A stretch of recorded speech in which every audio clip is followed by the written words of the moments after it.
Now, this is very important, okay?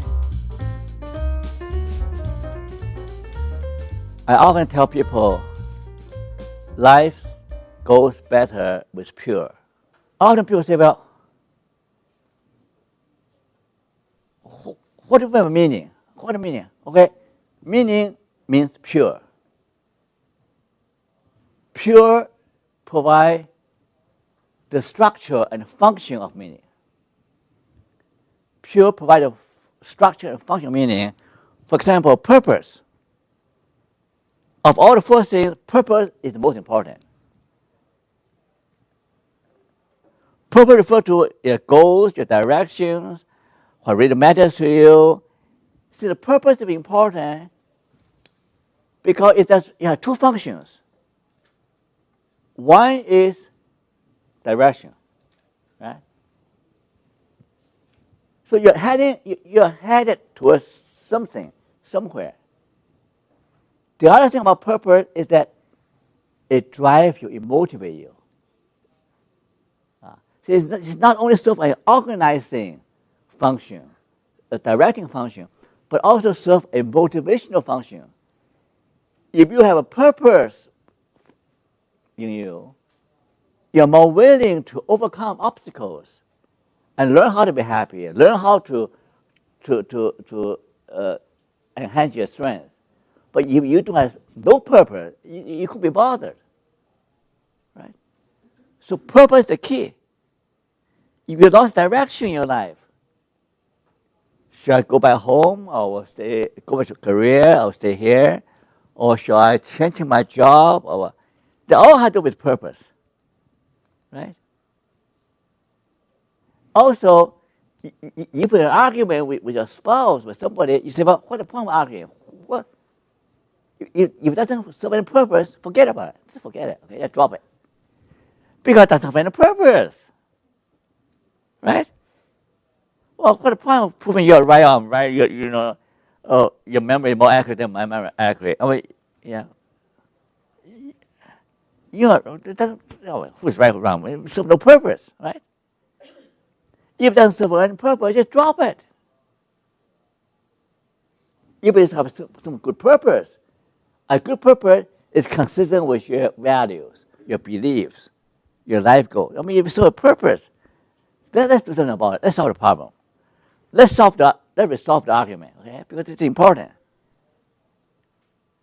It has to do with the future of our children, our career. I mean, it's important. Let's discuss that. So the purpose is very important. Now, understanding is important because not just understand the situation, but also a sense of coherence about your life. Does your life make sense to you? Does the world make sense to you? Does what happened to you make sense? Does the suffering you have endured make sense? Does your marriage make sense?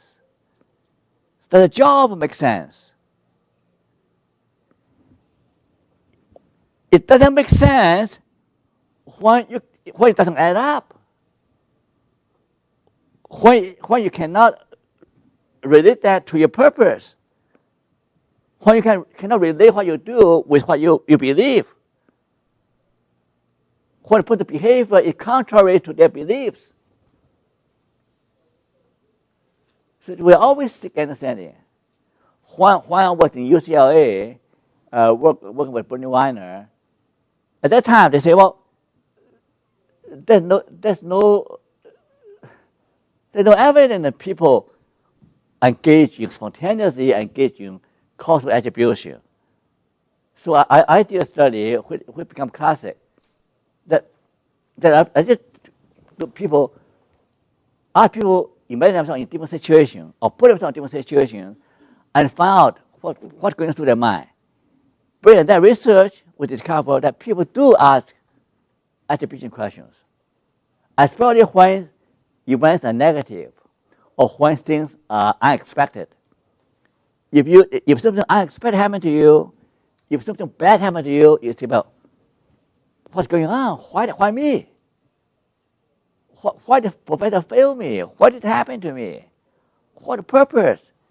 So all kinds of attribution questions. Now the whole learned optimism of Seligman is based on the attribution explanation of events, right? The certain attribution style will make you more hopeful. So attribution is very important. How you attribute events determine your achievement motivation and determine your attitude. Has all kinds of implications. So attribution retraining was a big thing in the 80s. Now there's a positive psychology training, a lot of based on attribution retraining. Okay, a lot of positive psychology exercise based on basically the attribution retraining. Okay. Next slide. Now, responsible action. So that we'll talk about it earlier. That's why I say meaning and virtue are related.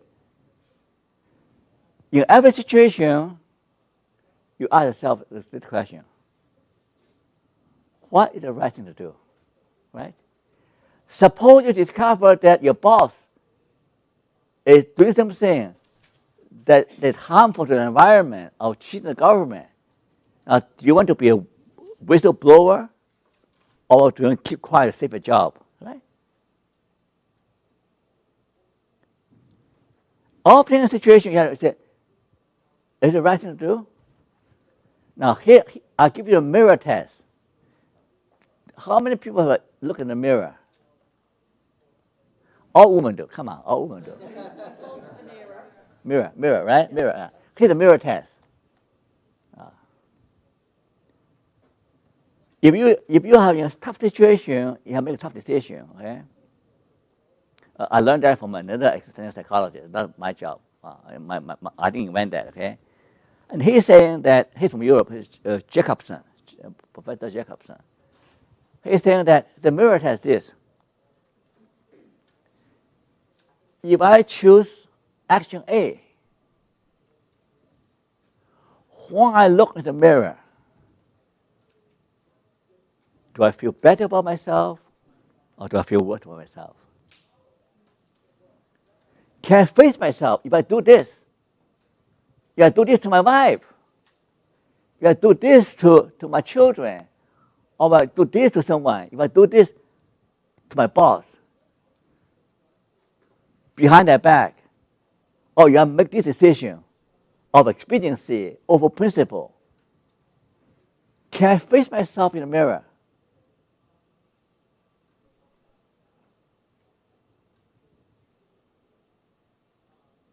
Mirror test, right? Or another test is, from Christian perspective, we have peace in my heart, right? When my conscience trouble me, can I sleep in peace?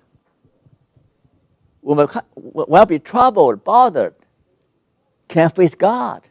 Or Chinese people, can you face your ancestor? You do that, one day, do you have the faith to stand before your ancestor if you do that? It all has to do with responsibility, right? The last thing. The last component is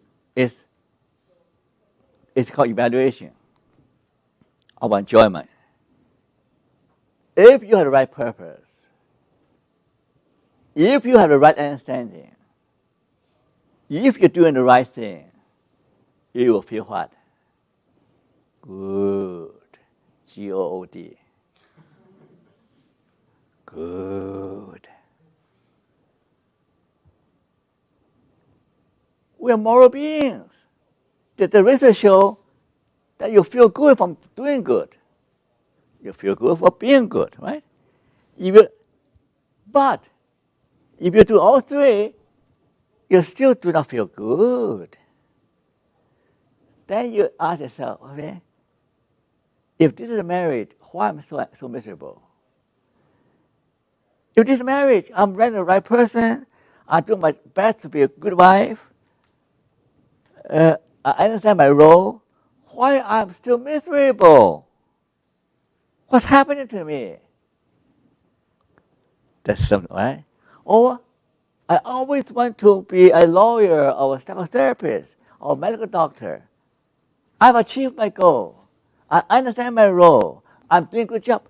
Why am I feeling bored and feel miserable? What's wrong with me? So those negative feelings are good. Just your body, my body can feel pain. Oh, I think, how am I feel pain? Here and there.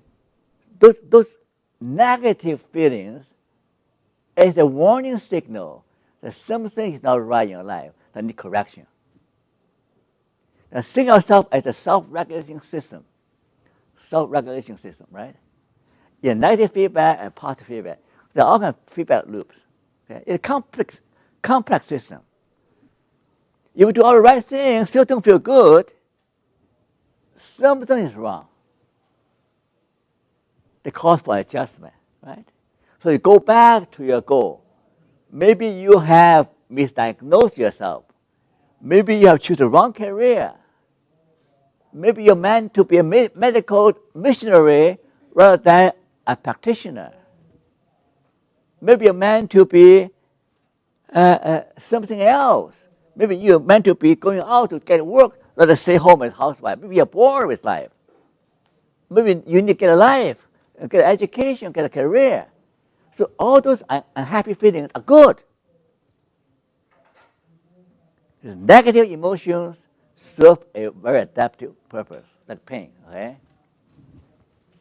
then you change. Okay? So life go better is pure.